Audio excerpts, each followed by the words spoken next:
ফেসিবাদী সরকারের পলায়নের সাথে সাথে উনিও পলাতক আছেন, কিন্তু উনি পদত্যাগ করছেন না।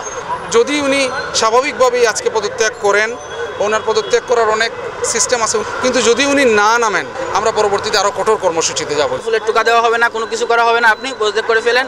পদত্যাগ করা ছাড়া আপনার আর কোনো উপায় নাই বর্তমানে। ভিতরে গেলে দেখবেন অনেকগুলো ব্যানার ফেস্টুন আগে থেকেই লাগানো আছে ভিসির পদত্যাগ। আমরা চাচ্ছি অনেক দিন ধরে, আমরা ওনার সাথে বিভিন্নভাবে যোগাযোগ করার চেষ্টা করেছি। ওনার অফিসে আমরা একাধিকবার এসেছি, কিন্তু আগেই আমরা বললাম যে উনি অফিসে আসতেছে না, সেই কারণে আমরা চিকিৎসকরা মাঠে নামতে চাই না। আমাদের কাজ হাসপাতালে চিকিৎসা দেওয়া, আমরা এই মাঠে রাস্তা অবরোধ করা আমাদের দায়িত্ব না, আমরা এটা করতেও চাই না। কিন্তু আজকে আমরা বাধ্য, আমাদের পিঠ দেয়ালে ঠেকে গেছে। আমাদের ছোট ছোট ভাইয়েরা যারা ফার্স্ট ইয়ার থেকে ফিফথ ইয়ারে পড়ে, তাদের এই শিক্ষা ব্যবস্থা ব্যাহত হচ্ছে। এখন আমরা আজকে রাজপথে নেমেছি। যদি বাংলাদেশের বিভিন্ন জায়গায় যারা দুর্নীতিগ্রস্ত ভিসিরা ছিলেন, বা প্রিন্সিপাল বা হেডমাস্টার হেডমিস্ট্রেস যারাই ছিলেন, অধ্যাপক বা বিভিন্ন অধ্যক্ষ যারা ইতিমধ্যে আপনারা জানেন পদত্যাগ করেছেন, যদি উনি স্বাভাবিকভাবেই আজকে পদত্যাগ করেন, ওনার পদত্যাগ করার অনেক সিস্টেম আছে, উনি যদি বলেন আমাদেরকে যে উনি পদত্যাগ করবেন, তাহলে আমরা আমাদের কর্মসূচি সমাপ্ত ঘোষণা করব।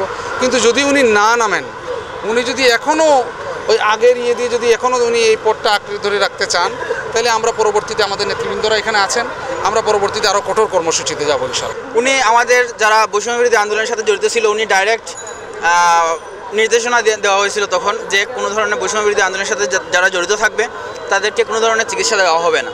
তো এই ধরনের একটা মানুষ এখনও এরকম পদে বসে আছে, যেই পদে বসে উনি সম্পূর্ণ সিলেট বিভাগের চিকিৎসা ক্ষেত্রটা নিয়ন্ত্রণ করার ক্ষমতা রাখেন।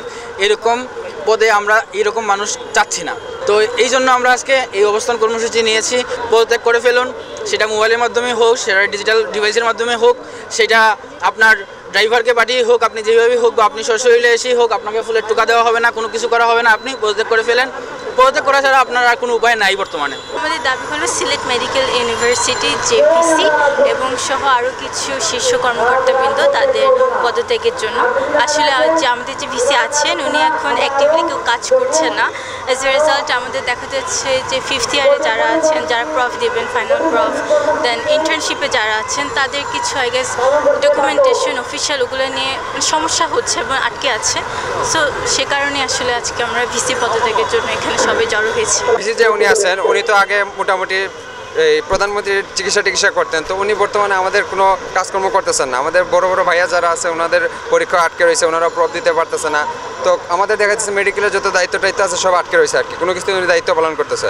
তো এই মর্মে আমরা আজকে রাস্তায় দাঁড়িয়েছি যে উনি এসব দিক বিবেচনা যেহেতু করতেছেন না, উনি পদত্যাগ করুক। আমরা আর ওনাকে চাই না, একটাই দাবি আমাদের, সেই জন্য আমরা পথে আছি। দাবি হলো সিলেট মেডিকেল ইউনিভার্সিটি যে ভিসি এইচ এম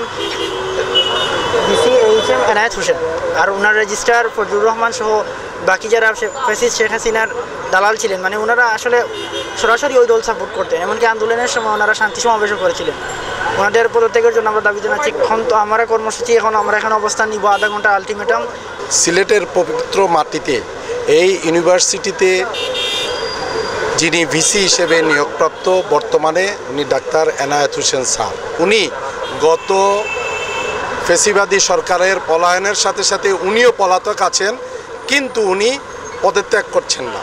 উনি পদত্যাগ না করায় এখানে যে একাডেমিক সেশন জট শুরু হয়েছে, আমাদের সিলেট বিভাগের 7টি মেডিকেল কলেজ এই মেডিকেল ইউনিভার্সিটির তত্ত্বাবধান, এদের একাডেমিক কার্যক্রম ব্যাহত হচ্ছে। বিভিন্ন প্রফেশনাল পরীক্ষা নেওয়া যাচ্ছে না। উনি কোনো কাগজপত্রতে সিগনেচারি থাকায়, উনি এবং রেজিস্ট্রার দুইজনই পলাতক থাকায় সিলেটের মেডিকেল শিক্ষার গতি প্রায় স্থবির হয়ে গিয়েছে। এই স্থবির অবস্থা থেকে মুক্তি এবং সিলেট মেডিকেল বিশ্ববিদ্যালয়কে দুর্বৃত্তায়ন থেকে মুক্ত করার জন্য আমাদের দাবি, উনি যত দ্রুত সম্ভব পদত্যাগ করুক, মেডিকেল ইউনিভার্সিটিকে মুক্ত করুক, সিলেট মেডিকেল শিক্ষাকে আবার তার স্বপদে ফিরিয়ে আনুক। উনি যদি পদত্যাগ না করেন, স্বেচ্ছায় পদত্যাগ না করেন, আমরা কঠিন কর্মসূচিতে যাব এবং ওনাকে পদত্যাগ করাতে আমরা বাধ্য হব।